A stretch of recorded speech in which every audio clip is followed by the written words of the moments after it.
A continuación, cirugía plástica segura.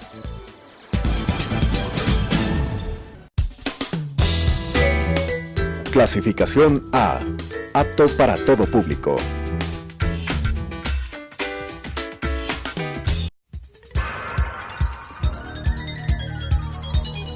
Las opiniones vertidas en este espacio por la producción y dirección del programa son de exclusiva responsabilidad de sus autores y de quienes intervienen en ellos.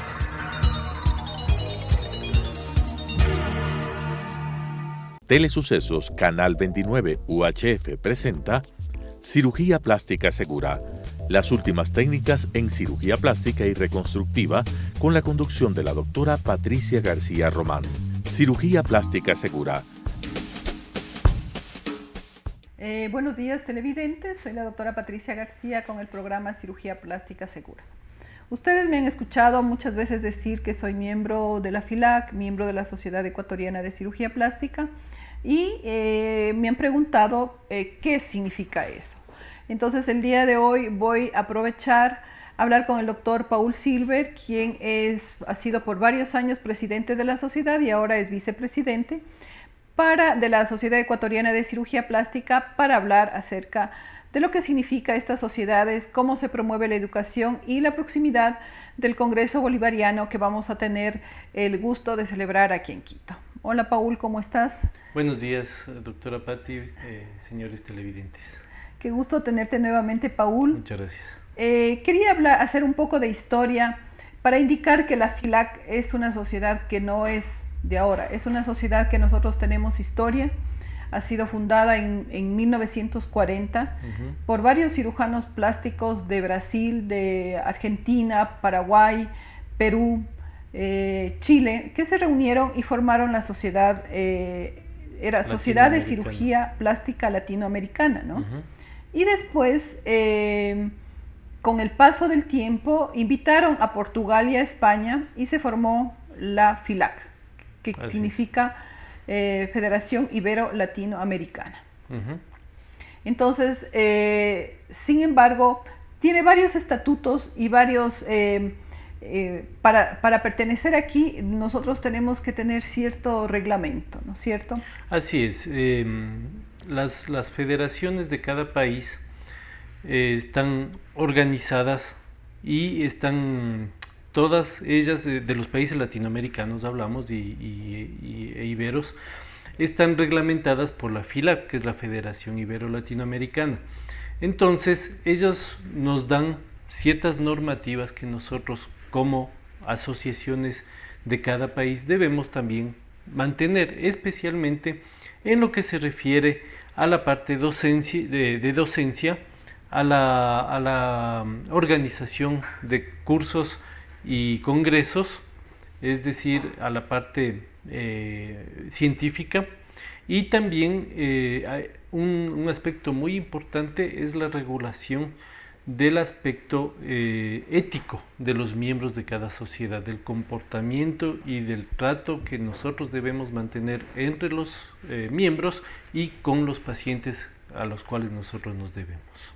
Claro, los cirujanos plásticos vieron la necesidad de compartir experiencias, de compartir conocimientos, así sea el médico más sabio, el cirujano plástico más sabio puede aprender de otro, porque cada cual vamos realizando ciertas técnicas y vamos teniendo nuestras experiencias, y para eso nos reunimos, para compartir esas experiencias y para conocer cuáles son las nuevas técnicas que están realizándose en ave país, ¿no es cierto? Así es. Entonces, en Latinoamérica ha sido un pionero, porque nosotros, pues las mujeres latinoamericanas somos vanidosas y vieron la necesidad, sin tratar de disminuir a Europa y Estados Unidos, que también tienen sus federaciones. Exactamente. De hecho, acá en la FILAC organiza los congresos ibero-latinoamericanos cada 2 años. El primero se realizó en 1976, justamente acá en Quito. Antes de eso habían los congresos latinoamericanos desde 1942 aproximadamente. Pero desde el 76 empezaron los congresos, y justamente la FILAC es una federación muy reconocida y respetada a nivel mundial, porque dentro de los miembros tanto hay de Brasil, de Colombia, México, España, Argentina, ecuatorianos, peruanos, etcétera. Hay cirujanos que han sido reconocidos no solo de ahora, sino de hace varios años, como varios de los pioneros de la cirugía plástica mundial, y muchos de ellos creadores de técnicas muy importantes que actualmente son utilizadas y son manejadas por cirujanos plásticos de todo el mundo. Cabe indicar que a pesar de que no somos estéticos, nosotros también somos reconstructivos. Y la misión que prácticamente se formó al comienzo fue cómo hacer que las heridas queden mejor. Porque acuérdese que en los años 40 estaban las guerras, la guerra mundial, entonces fue esto lo que dio comienzo a ver cómo podíamos hacer las reconstrucciones de todos los heridos y se iniciaron ciertas técnicas nuevas, nuevos colgajos, y necesitábamos comunicarnos y saber quién estaba haciendo esto, quién estaba y qué resultados le daban, ¿no es cierto? Así es, de hecho, en los albores de la medicina como tal todavía no existía la cirugía plástica, pero esta se fue desarrollando gracias a una actividad tan triste y para la humanidad como es la guerra. Entonces los heridos de guerra, en un inicio que no había armas de fuego, sino espadas, hachas, mazos para golpear, dejaban secuelas muy graves en los heridos, y posteriormente aún más con las armas de fuego, bombas, etcétera. Y ahí permitió que la cirugía plástica se vaya desarrollando en el manejo de heridas, en el manejo de amputados, en el manejo de quemaduras principalmente. Esos son los inicios de la parte reconstructiva de la cirugía plástica, y gracias al manejo de todo este tipo de problemas médicos, después se fue desarrollando también lo que es la cirugía estética, ¿no? No solo mejorar o aliviar el dolor, sino también dar una mejor apariencia a la persona. Todo esto ha sido una evolución a lo largo de muchos años, de varias décadas de la cirugía plástica. Antes del programa estábamos haciendo un poco de historia de cómo se formó la Sociedad Ecuatoriana de Cirugía Plástica, porque primero se formó la FILAC y después también los cirujanos plásticos de aquí del país pertenecían a estos grupos, asistían. Pero para poder realizar un congreso donde salió beneficiado el Ecuador, se tuvo que formar la Sociedad Ecuatoriana de Cirugía Plástica. Y los miembros no eran todos cirujanos plásticos, eran cirujanos oncólogos, traumatólogos. Y haciendo memoria, pues vemos que al comienzo todos estaban formando con el afán de compartir conocimientos y tener nuevas experiencias con los otros países al congregar aquí. Sí, de hecho, en 1975, cuando se formó la sociedad, justamente era para poder organizar el congreso que iba a ser en 1976, pero primero tenía que haber una sociedad. Entonces los cirujanos plásticos, que eran muy pocos en ese tiempo, claro, el doctor Bracho, doctor Moreno, doctor Rubén Manzano, doctor Fonreco, empezaron esto con oncólogos como el doctor Pedro Herrera, traumatólogos como el doctor Bonilla. Como requisito había que tener un número base de miembros, y no se completaba. Entonces invitaron a ilustres médicos de otras especialidades, oncólogos, traumatólogos, que a la larga tienen cierta afinidad porque estamos manejando cuestiones reconstructivas en los pacientes. Entonces así se formó en un inicio la Sociedad Ecuatoriana de Cirugía Plástica. ¿Tú me recuerdas de cuántos capítulos estamos formados ahora la FILAC? Porque como tantas especialidades, hemos clasificado, ¿no? Sí, bueno, en la FILAC hay varios capítulos. El primero y uno de los que más importantes es el que maneja la docencia, que trata de regular en todos los países donde hay posgrados de especialidad, para que se mantenga una malla curricular que sea más o menos afín en todos. Obviamente no va a ser exactamente igual, tiene que adaptarse a los diferentes países, pero este es uno de los más importantes. Y después está el de estética, el de reconstructiva, el de enfermedades congénitas y el de microcirugía, más el de quemados, básicamente. Y de mano. Y de mano, exactamente. Sí, cabe indicar que como tenemos la cirugía reconstructiva como base, que es lo que nos lleva a prepararnos más tiempo a los cirujanos plásticos y reconstructivos que la parte, que los que somos estéticos. Y dentro de nuestros estatutos es que debemos hacer congresos más o menos cada 2 años. Cada 2 años de la sociedad de la FILAC, de la Federación Ibero-Latinoamericana. Pero debido a la distancia, nuestro continente es muy grande y viene a repercutir también en la parte económica. Se ha formado también no solamente los congresos de la FILAC, sino vamos haciendo por capítulos como el que nosotros, de las bolivarianos regionales, del Caribe, etcétera, etcétera. Entonces nos ha tocado a nosotros nuevamente, porque ya se preparó con anterioridad otro bolivariano, organizar bajo la dirección de ustedes el Congreso Bolivariano. Aprovechemos para hablar esto y que para la gente conozca que nosotros siempre estamos actualizándonos y estamos siempre en contacto a través de obtener más conocimientos. Claro, justamente para facilitar la docencia y la formación científica continua, la FILAC generó o formó los capítulos regionales. Entonces hay el de Centroamérica y el Caribe, el de los países bolivarianos y el del Cono Sur, más los 2 iberos que son España y Portugal.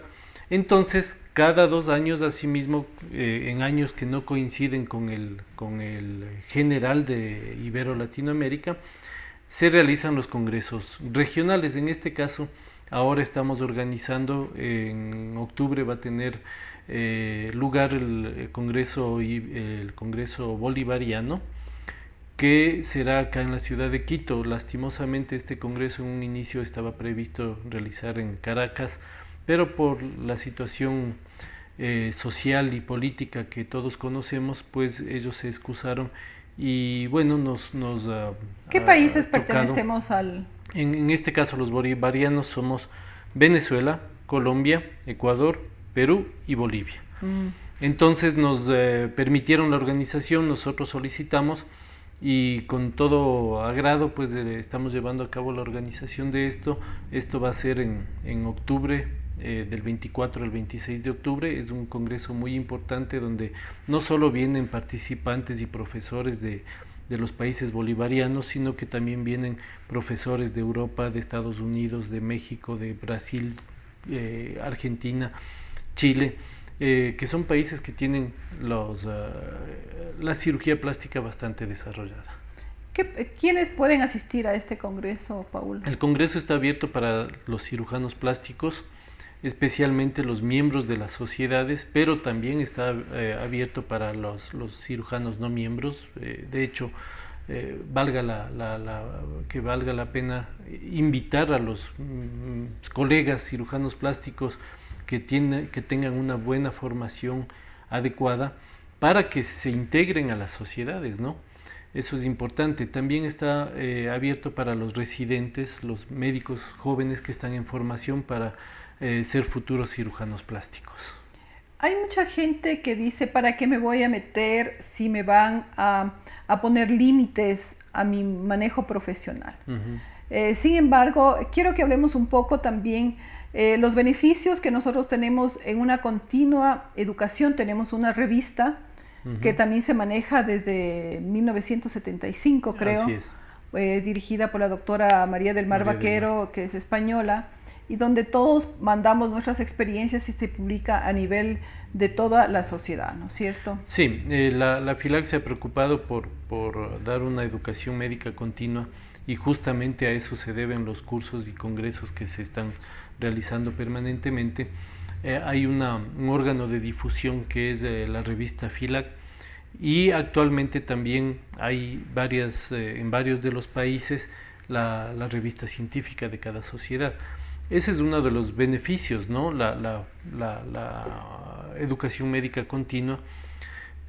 Por otro lado, también cierto es que algunos colegas pueden pensar que se les pone límites en su práctica. Sin embargo, los límites están dados por la regulación ética y moral con la cual nos manejamos, que es muy importante, especialmente en cuanto a la publicidad, ¿no? Y al manejo que hay con pacientes. De hecho, hay pacientes que en algún momento han tenido algún inconveniente, y la sociedad también ayuda para que se superen problemas que pueden generarse con otros médicos, ¿no? Claro, esta parte de la situación ética yo creo que mejor es un beneficio que tenemos los médicos que pertenecemos allí, porque nos evitan cometer ciertos errores en cuanto a publicidad y en cuanto a una práctica en ciertos lugares donde no se va a cuidar la vida y la seguridad del paciente. ¿Tú ves que la parte ética es muy complicada de cumplirla, Paul? Lastimosamente en la actualidad sí hay un poco de inconvenientes en ese sentido, porque el uso de las redes sociales ha ampliado muchísimo la información que uno puede brindar y que las personas pueden recibir. Sin embargo, no todo lo que se encuentra en redes sociales es positivo. Muchas veces hay cosas que no son ciertas, o incluso hay gente que en forma inescrupulosa manipula. Ahora la tecnología hace que muy fácilmente se manipulen fotografías, incluso videos, imágenes, todo esto, y a veces son publicidades engañosas que les entregan a las personas.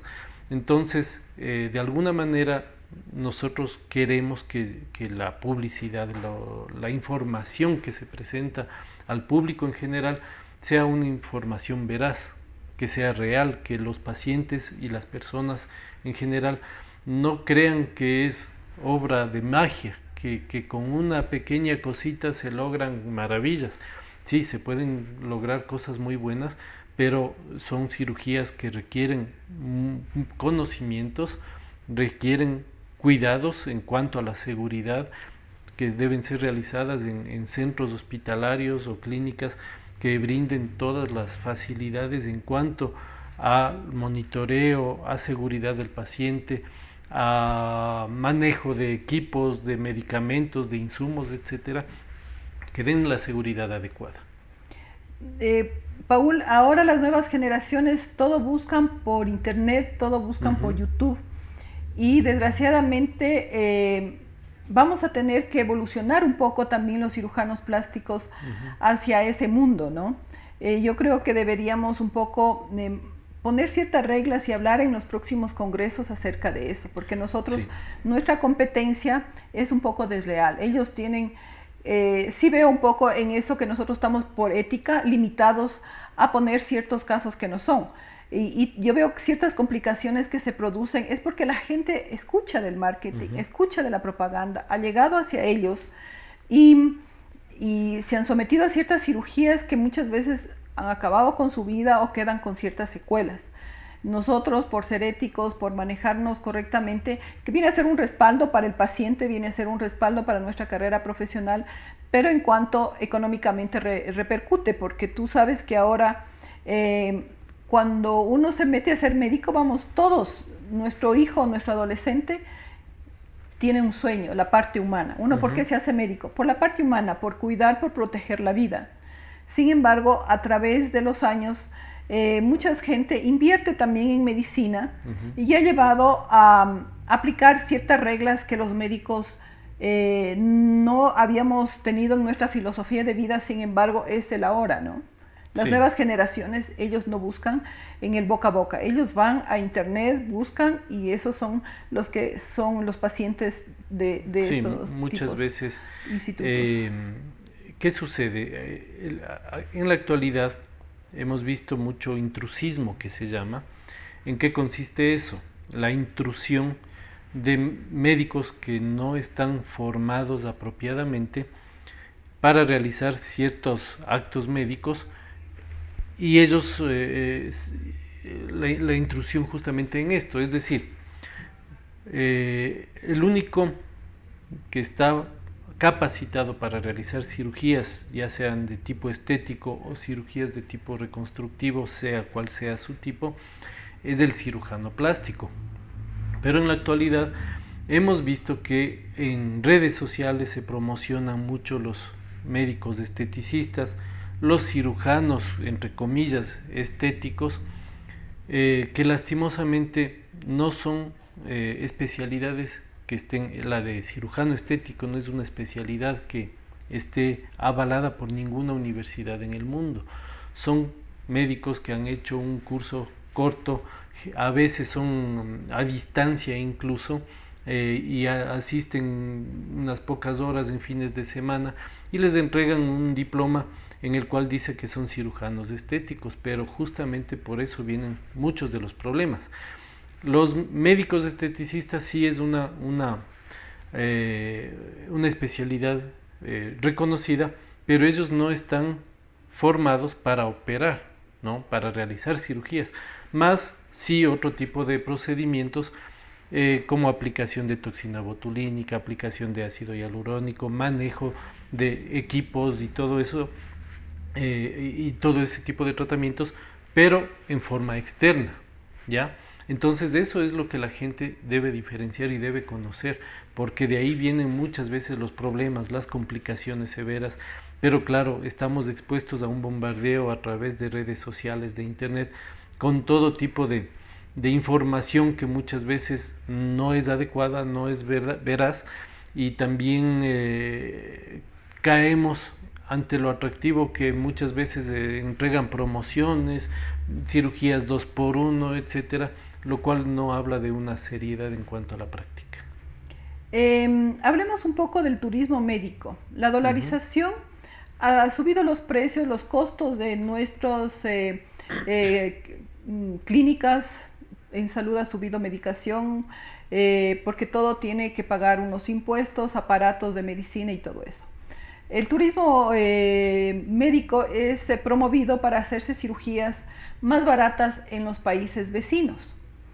Sin embargo, creo que con la dolarización también es una fortaleza para los médicos ecuatorianos. Nosotros contamos ahora con dólares y nosotros podemos viajar a cualquier parte del mundo a nuestros cursos, a nuestros congresos, a nuestras especialidades, y entonces yo no creo que nos hemos visto fortalecidos en nuestra educación, en nuestra preparación, y creo que Ecuador es un país donde se hacen excelentes procedimientos médicos comparando con países vecinos. Hablemos un poquito de esto porque ya se nos acaba el tiempo. Ya, sí, efectivamente yo sí estoy convencido de que en nuestro país hay cirujanos muy bien formados que estamos en capacidad de realizar cualquier procedimiento que se realice en cualquiera de los países vecinos. Efectivamente, el turismo médico, nosotros sí nos manejamos con cierta desventaja en relación a otros países como Colombia y países centroamericanos, especialmente Guatemala, Costa Rica, donde están recibiendo muchos pacientes que vienen especialmente de Estados Unidos, y ellos tienen la ventaja de ser países económicamente más baratos para poder realizar el viaje, la estadía y las cirugías. Sin embargo, también se recibe acá en menor proporción este tipo de pacientes, y la gran mayoría salen pacientes contentos, pacientes que se llevan una muy buena impresión del nivel de medicina que realizamos en el país. Así es, Paul. Es importante que escoja su médico que pertenezca a la Sociedad Ecuatoriana de Cirugía Plástica, porque nosotros tenemos ciertas reglas para cuidar su salud y que los resultados suyos sean exitosos. Muchísimas gracias, nos vemos la próxima semana. Muchas gracias. Las opiniones vertidas en este espacio por la producción y dirección del programa son de exclusiva responsabilidad de sus autores y de quienes intervienen en ellos.